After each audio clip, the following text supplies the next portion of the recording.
professeur Nadir Saoudi, chef du service cardiologie au CHPG, a également bien voulu répondre à nos questions.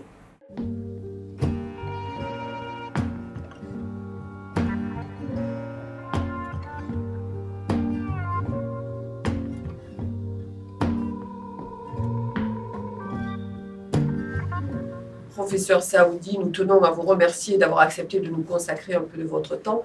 Pouvez-vous nous parler de votre fonction au CHPG? J'étais professeur à l'université de Rouen. J'ai démissionné de Rouen pour venir au CHPG en 2001. Je suis le chef de service de cardiologie. Le chef de service de cardiologie veut dire responsable d'une équipe que j'ai recrutée pour sa quasi-totalité. Et j'ai donc pour fonction de répondre à la demande de la cardiologie médicale de la principauté et de la rythmologie, cette sous-spécialité de la cardiologie qui comprend les stimulateurs cardiaques, les défibrillateurs, l'ablation par radiofréquence et d'autres tests qu'on fait d'ici. Tout ça qui tourne autour des dysfonctionnements électriques du cœur qui n'existaient pas en principauté. On est 5 médecins à mettre des pacemakers et des défibrillateurs. Et on est 3 à faire des ablations. Et puis, comme l'université me manquait quand même un petit peu, je suis professeur à Philadelphie aussi. J'ai un lien très fort avec l'université de Pennsylvanie, que j'ai créé il y a quelques années. C'est parti pour bien durer. Vous êtes également à l'origine à Monaco de la création d'une association contre la mort subite. Quand je suis arrivé en principauté, il y avait, je crois, 1 ou 2 défibrillateurs, dont un avait été offert au prince Ranier. Et il n'y avait pas de politique de défibrillation, d'accès public à la défibrillation. C'était un peu étonnant qu'il n'y ait pas ça à Monaco, parce qu'il n'y avait pas de rythmologie, en fait, il n'y avait pas de culture rythmologique locale. Et donc je me suis dit qu'il fallait vraiment développer les défibrillateurs, développer ce qu'on appelle plus largement l'accès public à la défibrillation, c'est-à-dire d'un côté les défibrillateurs, mais de l'autre côté la formation. Et donc j'ai fondé une association de lutte contre la mort subite, une association monégasque de lutte contre la mort subite. Et puis, j'ai fait des soirées caritatives, dont une musicale. Et on a levé des fonds. Et avec ces fonds, on a implanté des défibrillateurs dans les rues, ceux que vous voyez à l'heure actuelle. Ouais. Et beaucoup, 27 au départ. Et il y en a eu ensuite qui sont apparus soit par des initiatives individuelles, soit par les entreprises. Pour ce qui nous concerne, par le biais de notre groupement, nous en avons également rétrocédé une 50aine dans les entreprises locales. Arrive-t-il qu'ils soient utilisés? Oui, ils sont utilisés. Ils ont sauvé des vies déjà. Pouvez-vous nous préciser ce qu'est la mort subite chez un adulte? Mort subite, le mot est autodéfinissant. C'est quelqu'un qui meurt et d'une façon très rapide, très brutale. L'OMS propose une définition qui est mort dans l'heure qui suit le début de symptômes, quels qu'ils soient. Peut-être un coma, ça peut être une douleur thoracique, ça peut être une hémiplégie, ça peut être beaucoup de choses. Et les gens qui, dans l'heure qui suit, meurent, entrent dans le cadre de la définition de ce qu'est la mort subite. Les gens sont normaux, ont une vie de relation, s'écroulent et ne sont plus là. Ce niveau de brutalité et de rapidité, c'est quasiment synonyme d'arrêt de fonctionnement brutal du cœur par un trouble du rythme. Le trouble du rythme cardiaque le plus fréquent à l'origine de ça s'appelle la fibrillation ventriculaire. La mort subite, est-ce la même chose qu'un infarctus? Non. Non. Infarctus du myocarde veut dire qu'une portion du muscle cardiaque va mourir. Parce que l'artère qui apporte le sang à cette partie du cœur, qu'on appelle une artère coronaire, va se boucher. Pourquoi? Parce qu'on mange trop, parce qu'on fume, parce qu'on a des parents qui malheureusement vous ont légué des pas très bons gènes qui vous prédisposent à ça. On développe une maladie qui s'appelle l'athérosclérose. Et ça octroie des diminutions du diamètre interne de ces artères coronaires et parfois brutalement une obstruction des artères, parce qu'on appelle rupture de la plaque d'athérome, qui arrête le flux sanguin dans cette artère. Dans ces cas-là, toute la portion de muscle cardiaque en aval de l'endroit qui est bouché meurt. Et quand elle meurt, on a ce qu'on appelle un infarctus du myocarde. Dans ce cas-là, que faut-il faire? Dès qu'on a l'artère qui se bouche, ça fait très mal. Et tellement mal que là, on se rend compte que c'est pas normal, il se passe quelque chose de grave, et instinctivement, les gens le sentent en plus. Dans ces cas-là, il faut aller tout de suite au centre cardio-thoracique de Monaco, ou bien, si c'est ailleurs, en France ou ailleurs, aller dans un hôpital où il y a un service de cardiologie qui puisse aller immédiatement dans l'artère qui est bouchée pour essayer de la déboucher. On dispose de combien de temps pour déboucher l'artère? Pour avoir un résultat significatif, c'est moins de 3 heures. À peu près moins de 2 heures, c'est mieux. Comme l'AVC. Moins de 30 minutes, c'est beaucoup mieux. Et si ça se passe pendant une coronarographie, tout de suite, c'est encore mieux. Là, il n'y a pas de séquelles. Le plus tôt on intervient, le mieux ça vaut. Au-delà de 3 heures, la récupération est très médiocre. Au-delà de 6 heures, c'est foutu. Quelles sont les conséquences d'un infarctus? Ça n'entraîne pas nécessairement la mort. Au départ, ça entraîne donc une douleur. Et après, en fonction de la taille de l'infarctus, il y aura des séquelles qui pourront être notées par le patient ou pas.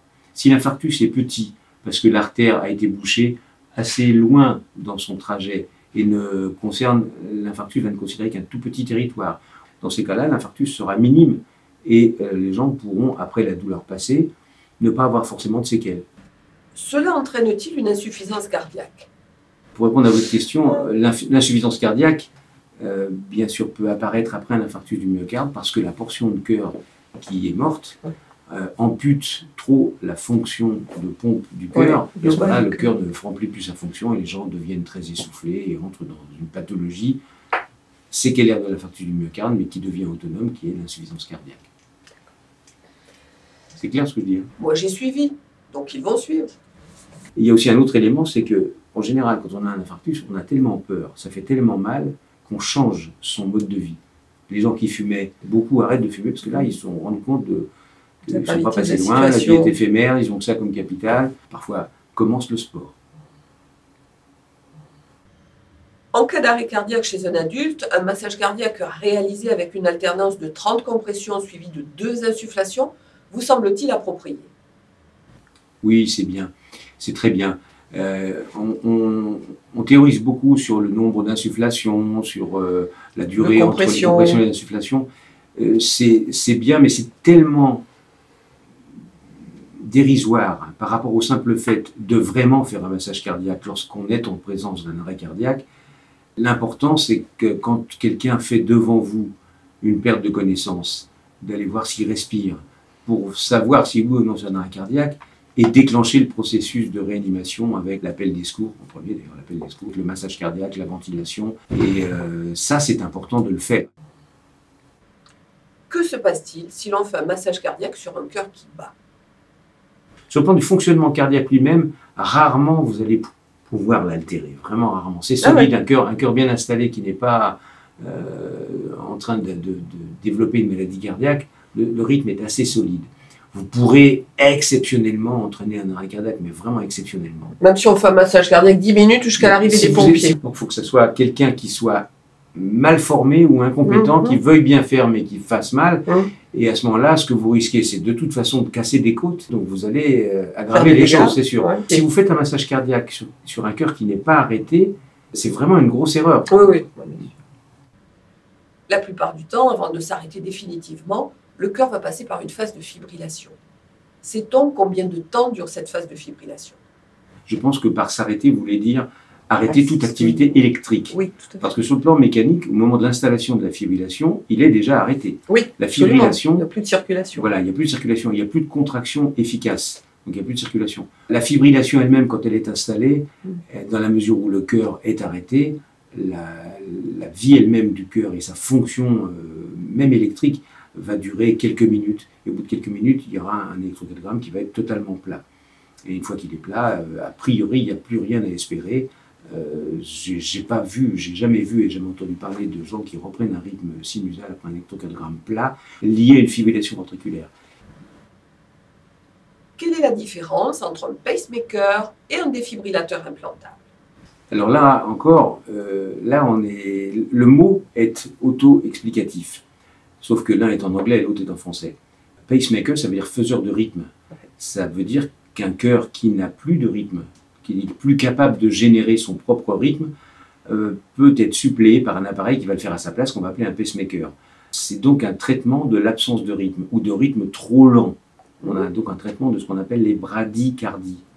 Un défibrillateur, c'est ce qui va arrêter une fibrillation. Et une fibrillation, c'est un rythme trop rapide. Donc c'est un traitement des tachycardies. Pouvez-vous nous donner quelques explications sur les pacemakers? Les pacemakers classiques sont des petits appareils qui sont connectés à une sonde ou deux sondes ou trois sondes qu'on va mettre dans le cœur. Le pacemaker se met en général sous la peau, devant l'épaule droite ou l'épaule gauche. Pas d'importance. Pas d'importance, c'est un peu en fonction de l'opérateur, c'est une importance chez les gens qui font de la chasse. Le droitier qui fait de la chasse a besoin de son épaule pour épauler, parce que le recul du fusil va... Bon. La ceinture de sécurité, c'est pas un vrai problème, ça gêne pas vraiment. On va mettre sous la peau et on va le connecter à une, deux ou trois sondes. On va les pousser, elles arrivent dans la veine cave supérieure. On peut en mettre une dans l'oreillette droite, une dans le ventricule droit et une au-dessus du ventricule gauche. Ce sont des technologies qui permettent de bien contrôler le rythme. Il y a une espèce d'informatique à l'intérieur. Le fait d'avoir des sondes, ça permet de mettre un boîtier délocalisé en dehors du cœur, assez gros, qui est solide et tout, et ça a été conçu à la fin des années 60, ce genre de choses. Et ça marche très bien. Exceptionnellement rarement, les pacemakers tombent en panne, c'est vraiment très rare. J'ai visité pas mal de fois des usines de pacemakers. Avant qu'un boîtier soit sur le marché, ils passent dans des chambres de vieillissement, ils sont agressés, tout ça, ils sont résistants à tout, c'est vraiment du solide, ces choses-là. En 2015 est apparu un petit pacemaker tout nouveau, et là j'ai le plaisir de vous dire qu'on est les premiers dans la région à le mettre. C'est ce petit pacemaker, c'est tout petit comme ça. Ça pèse 12 grammes, alors voilà, pour la caméra. Vous voyez, il y en a deux qui sont sortis sur le marché, celui-là c'est un des deux, et il y a des petits micro-harpons qui vont permettre à ce pacemaker d'être mis dans le ventricule droit, et qui sont très souples, hein, c'est pas traumatisant ce genre de choses. Hein. Et on le met simplement par voie veineuse fémorale, comme tout cathétérisme qu'on fait depuis 40 ans. Et il n'y a pas de sonde. Donc il n'y a pas de contrainte mécanique, il n'y a rien, et c'est tout nouveau, hein, tout nouveau. On en a implanté 3 au CHPG à l'heure actuelle. Ça coûte très cher, c'est pas remboursé par la sécurité sociale, mais c'est l'avenir, vraiment, je crois que c'est l'avenir. Surtout que bientôt, on va en mettre un autre dans l'oreillette, un autre sur le ventricule gauche, tout ça va communiquer par Bluetooth ou Wi-Fi, voilà. Ouais, c'est des super technologies. Hein. Non, c'est vraiment très bien. Oui. Voilà ce que c'est un pacemaker. Pouvez-vous nous parler maintenant des défibrillateurs implantables? Un défibrillateur, c'est beaucoup plus gros. Voilà un exemple de défibrillateur. Ici, on a un autre exemple. Voilà. Et ce sont des appareils qui sont comme des gros pacemakers classiques. Je vous mets un pacemaker classique en comparaison.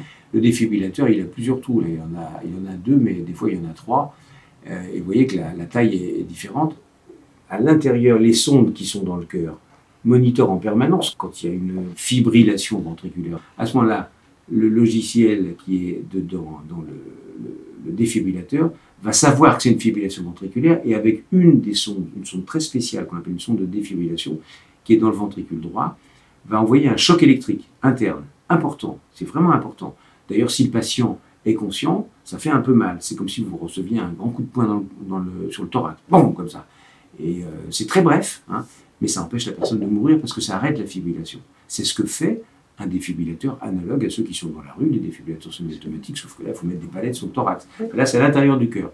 Normalement, l'idéal est que cet appareil ne serve jamais, que ce soit un ange gardien. Comme ça, les gens sont rassurés, ne meurent pas, et puis, si 3, 4, 5 ans après la pose d'un défibrillateur, ils font un arrêt cardiaque, paf, ils sont sauvés.